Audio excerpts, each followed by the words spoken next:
My name is Lloyd Leslie. I'm from Tanzania. I'd like to thank you for this opportunity you've given me today. I have a simple question. I'd really like to know, where does Islam stand in giving people second opportunities?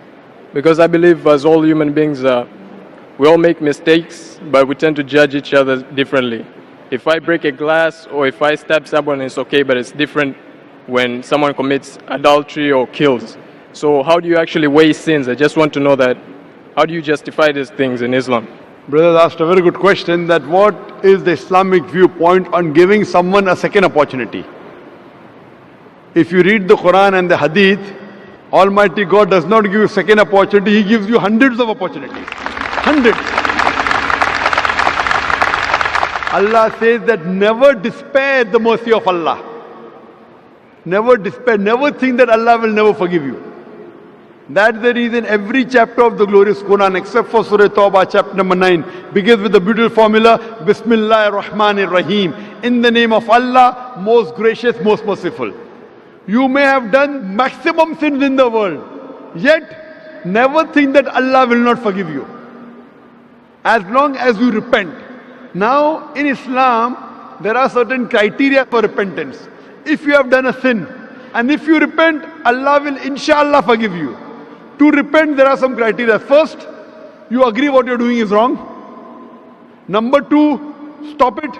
Number 3, that if you can reverse it, the act, you reverse it. Number 4, never do it again. Agree it is wrong, stop it, reverse it if you can, never do it again. For example, if you have robbed, agree it is wrong. Point number 2, stop robbing. Point number 3, if you can return the thing you have robbed, return it. Point number 4, don't do it again. If you have done adultery, for example, agree it is wrong, stop it, ask for forgiveness, you can't undo it. Ask for forgiveness, don't do it again. What about capital punishment? How do you explain? Brother, that's a very good question. How do you explain the capital punishment? If someone has done adultery, what is the capital punishment? In Islam, capital punishment is there if there are 4 witnesses. In Islam, if someone does adultery and if you have 4 witnesses, then the person who has done adultery is supposed to be put to death. For your information, let me tell you that in the life history of Prophet Muhammad Sallallahu Alaihi Wasallam and the Sahabas, there were only couple of people who were put to death, those who themselves wanted to be put to death. They themselves told the Prophet, I have done adultery. Prophet said, go away.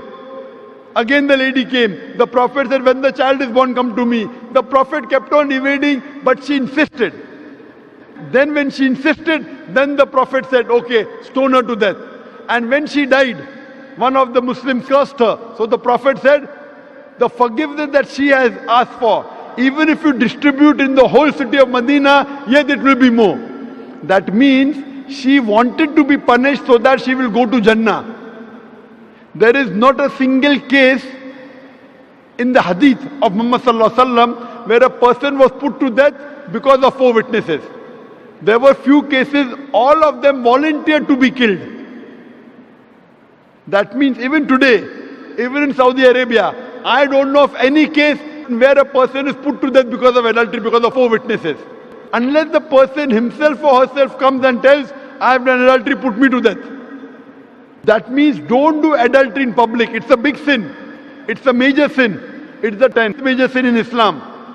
But if you do adultery, it's between you and Allah. You ask for forgiveness, don't do it again, Allah will forgive you. Again you do adultery, again ask for forgiveness, and you repent, Allah will forgive you. The capital punishment only comes in the case where you do it publicly and if there are 4 witnesses who give witness. That means don't spoil the society. If you are doing hidingly, it's a sin. Don't do it, but you are doing alone. So all the punishments have got certain clauses in Islam. And Allah says that even if you have done a sin as much as a mountain, ask for forgiveness, Allah will forgive you.